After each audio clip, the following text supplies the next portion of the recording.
สวัสดีค่ะคุณผู้ชมยินดีต้อนรับเข้าสู่ช่องมาดามทีชาแนลกับดิฉันติ้งกนิกาบายพูนสินการ์เด้นนะคะวันนี้จะพาไปลุยสวนตอนคืนค่ะไม่ได้พาไปเดินเที่ยวดูอะไรแต่ว่าไปดูว่าจะเกิดปัญหาอะไรบ้างคะในเวลากลางคืนแล้วยิ่งคืนนี้เป็นคืนที่ฝนตกด้วยค่ะเดี๋ยวเราจะไปดูทีละอย่างกันค่ะนะคะ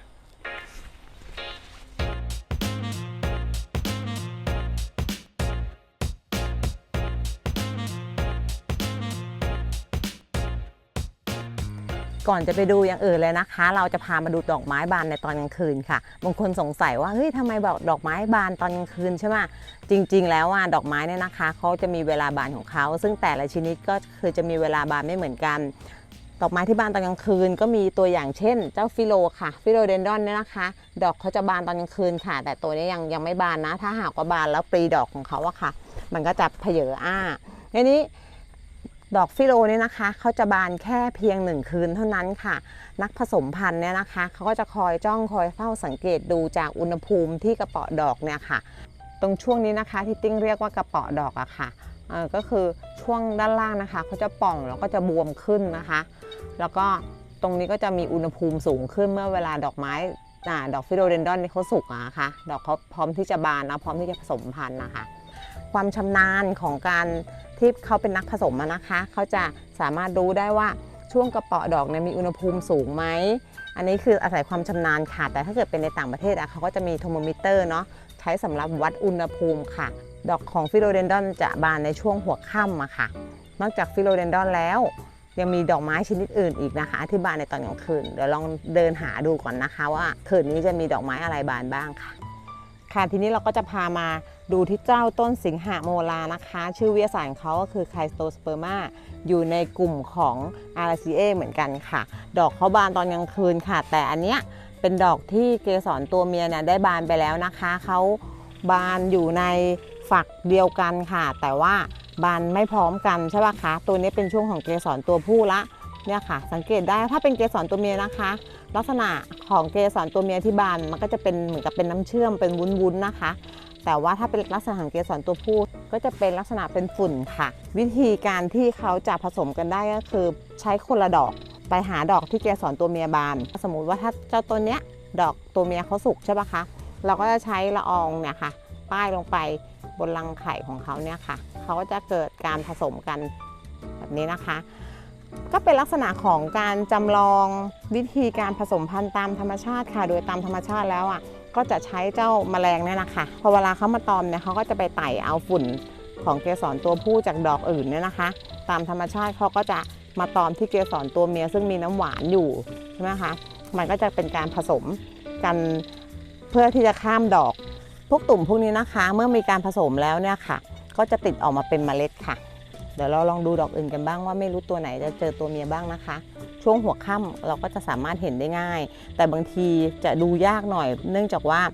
คืนนี้เป็นคืนที่ฝนตกนะคะไอ้เจ้าตัวปลีดอกนี้มันก็อาจจะเปียกน้ำฝนเพื่อนๆดูนะคะตัวนี้ก็เป็นไคโตสเปอร์มาอีกต้นหนึ่งเหมือนกันนะคะ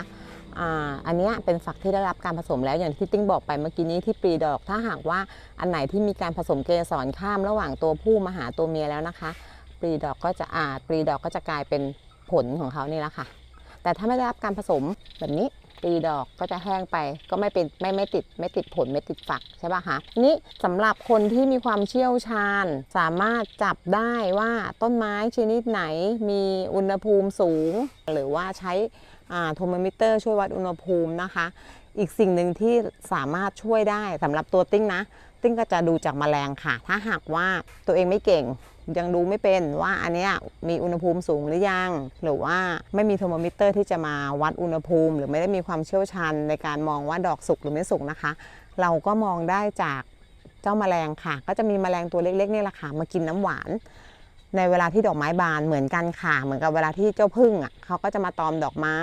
ในตอนเช้าใช่ไหมคะดอกไหนพร้อมที่จะผสมก็จะมีกลิ่นจะมีน้ำหวานออกมาค่ะเราก็แอบสังเกตจากเขานี่แหละค่ะว่าโอเคเจ้านี่พร้อมที่จะผสมแล้วบานแล้วเรียบร้อยนะคะอาศัยธรรมชาติช่วยบอกเราก็ได้อีกอย่างหนึ่งค่ะ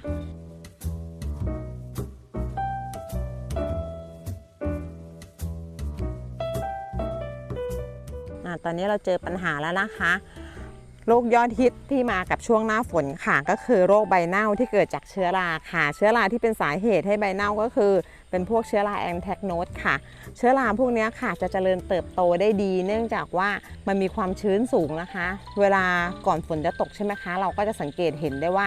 ความร้อนมันก็จะเหมือนกับว่าร้อนอบอ้าวใช่ไหมความร้อนอบอ้าวแล้วความชื้นที่มันอยู่ประกอบกันเนี่ยนะคะมันทำให้เชื้อราเจริญเติบโตได้ดีเมื่อเวลาฝนตกลงมานะคะก็ยิ่งจะเพิ่มความอุดมสมบูรณ์ให้เจ้าเชื้อราพวกนี้ค่ะแล้วก็อีกอย่างหนึ่งฝนตกในช่วงหัวค่ำหรือตอนกลางคืนใช่ไหมคะใบไม้ก็จะไม่แห้งง่ายเนาะเนื่องจากไม่มีแสงอาทิตย์ไม่มีลมเนาะก็จะทำให้เกิดปัญหาได้เยอะเราสามารถแก้ปัญหาได้โดยการก่อนอื่นเลยนะคะเราต้องเก็บใบเน่านี้ทิ้งก่อนเลยค่ะจริงๆไม่ได้เอากรรไกรเข้ามานี่ค่ะเด็ดออกแล้วก็เอาใบไม้นี่นะคะห้ามทิ้งลงพื้นห้ามทิ้งไปในบริเวณใกล้ๆบริเวณโรงเรือนโรงเลี้ยงต้นไม้นะคะเพราะไม่งั้นมันก็จะเป็นแหล่งสะสมเชื้อโรคเชื้อราอยู่ในนี้นะคะการเลี้ยงต้นไม้นะคะถ้าทำให้บริเวณที่เลี้ยงสะอาดนะคะก็จะช่วยควบคุมโรคได้ในระดับหนึ่งค่ะหลังจากเด็ดแล้วนะคะเราก็เอาใบไม้นี่นะคะไปทิ้งให้ห่างไกลโรงเรือนแล้วก็เผาทำลายด้วยค่ะส่วนที่เหลือนะคะการควบคุมโรคก็มี2วิธีค่ะวิธีแรกเลยก็คือวิธีการใช้สารเคมีค่ะสารเคมีที่ติ้งใช้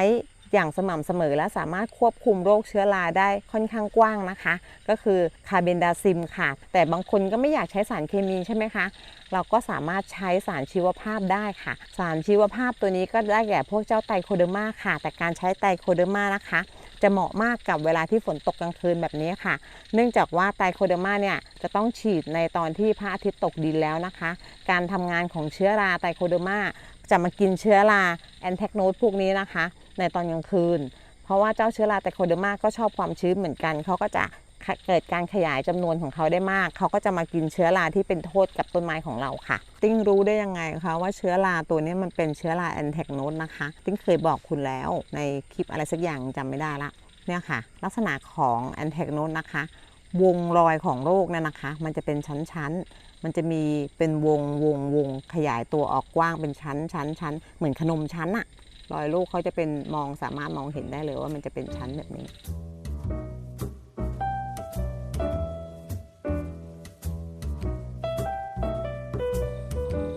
ตอนนี้มาเจอปัญหาค่ะหลังฝนตกจะเจอปัญหานี้มากเลยนี่ค่ะหอยทากจะมากับหลังฝนตกค่ะหอยทากมีหลายชนิดค่ะตัวนี้ติ้งเรียกว่าหอยเจดีทรงเขาจะเป็นตัวแหลมๆมากินใบไม้เราทำให้ใบไม้เราเป็นแผลอีกอันนึงก็จะเป็นหอยที่เป็นลักษณะเหมือนเลขหนึ่งไม่รู้เดี๋ยวเราจะเจอหรือเปล่านะคะเดี๋ยวเจอแล้วเดี๋ยวจะจับให้ดูเลขอันนึงก็คือเหมือนหอยหวานเลยอะแต่ว่าตัวนั้นก็ไม่ค่อยมีปัญหาว่ามันจะเข้ามาอยู่ในสวนมากนักนะคะแต่เจ้าตัวนี้กับหอยเลขหนึ่งอะพอเวลามันกัดใบไม้เนี่ยต้นไม้เป็นแผลพอเวลาเจอฝนตกซ้ำเข้าไปอีกน้ำเข้าแผลใช่ไหมคะก็จะทำให้เกิดโรคที่ใบไม้ได้ค่ะอาจจะเป็นแบคทีเรียหรือว่าเป็นเชื้อราวิธีแก้ไขก็คือเราก็ต้องให้อาหารหอยซะหน่อยละค่ะของติ้งจะใช้เป็นยาหวานนะยาหวานเป็นชื่อกลุ่มเดดมิลอะค่ะสำหรับโรยหอยทากนะคะอันนี้จริงๆแล้วไม่ได้อยากทำแต่ว่ามันก็จำเป็นต้องกำจัดเขาอะนะคะ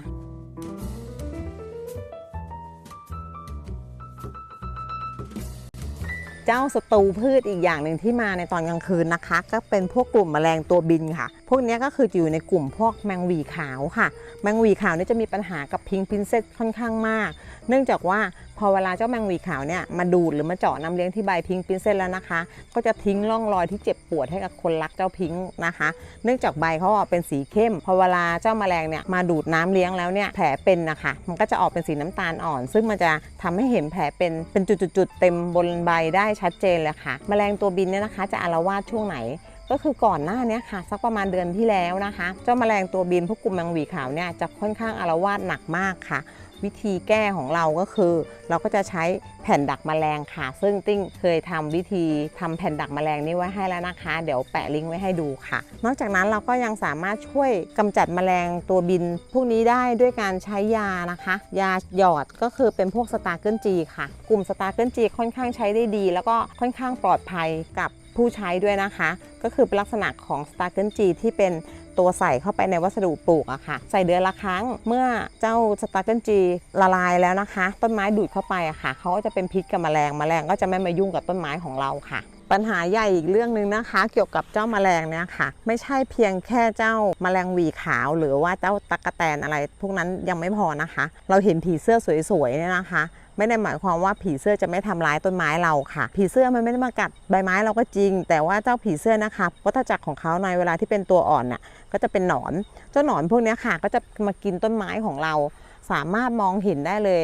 คือแล้วมันกินเก่งมากกินดุมากเนี่ยคือที่รูเยอะๆเนี่ยไม่ใช่เป็นเพราะรูมอนสเตอร่าอย่างเดียวนะคะมันเป็นรูที่รอยหนอนกินด้วยเนี่ยค่ะรอยแผลนะคะลักษณะรอยแผลของหนอนกินนะคะจะเป็นลักษณะที่มันเป็นใยเห็นไหมคะปากเขาอะค่ะเขาก็จะขูดเนื้อใบออกกินไอตัวผิวใบอะค่ะแล้วก็จะเหลือใยของใบไม้ไว้เราจะมองรู้ได้เลยว่าอันนี้คือลักษณะของหนอนกินผีเสื้อตัวนี้จะเป็นผีเสื้อกลางคืนนะไอหนอนผีเสื้อเนี่ยจะกำจัดยังไงก็ต้องฉีดยาแล้วล่ะค่ะทีนี้เป็นยาใช้ชื่อสามัญว่าคอเฟอร์นาเพอร์ค่ะพวกนี้เขาจะไม่อยู่บนใบเนาะ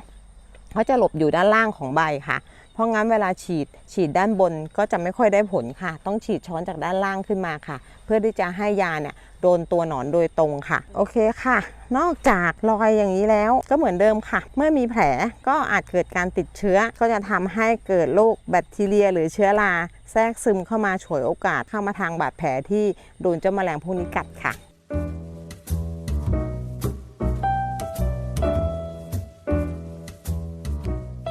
นอกจากยาสารเคมีที่ใช้กำจัดแมลงนะคะแล้วก็เจ้าแผ่นกาวดักแมลงเนี่ยค่ะอีกสิ่งหนึ่งที่เป็นตัวช่วยที่สำคัญเลยในส่วนของติ้งอะค่ะก็คือน้องกบน้องคังคกน้องอึ่งอ่างทั้งหลายเนี่ยแหละค่ะที่จะช่วยกำจัดแมลงตัวบินที่ออกมานะคะยิ่งฝนตกแบบนี้นะคะน้องกบจะช่วยเราได้เยอะเลยค่ะนอกจากกบคังคกอึ่งอ่างทั้งหลายที่เมื่อกี้พาไปดูมานะคะเขาเป็นสัตว์ครึ่งบกครึ่งน้ำก็จะช่วยเรากำจัดแมลงในภาคพื้นดินนะคะเรายังมีกับดักภาคพื้นอากาศอีกนะคะอันนี้ก็คือเจ้าใยแมงมุมเนี่ยค่ะใยแมงมุมนี่สามารถช่วยดักแมลงตัวบินได้อย่างดีเลยค่ะเขาก็จะมาชักใยในช่วงหัวค่ำตอนกลางคืนแบบนี้ใช่ไหมคะถ้าหากว่าเจ้าพวกแมลงตัวบินมาก็จะมาติดกับนะคะในส่วนติ้งอะค่ะก็จะรักษาไว้นะคะคือเราพยายามที่จะเดินหลบเพื่อที่จะให้เขาช่วยดักแมลงในตอนกลางคืนค่ะซึ่งตัวเขาเองอะค่ะก็เป็นประโยชน์กับเรามากแล้วก็ไม่ได้มีปัญหาในการที่จะมาทำร้ายอะไรกับต้นไม้เราด้วยค่ะ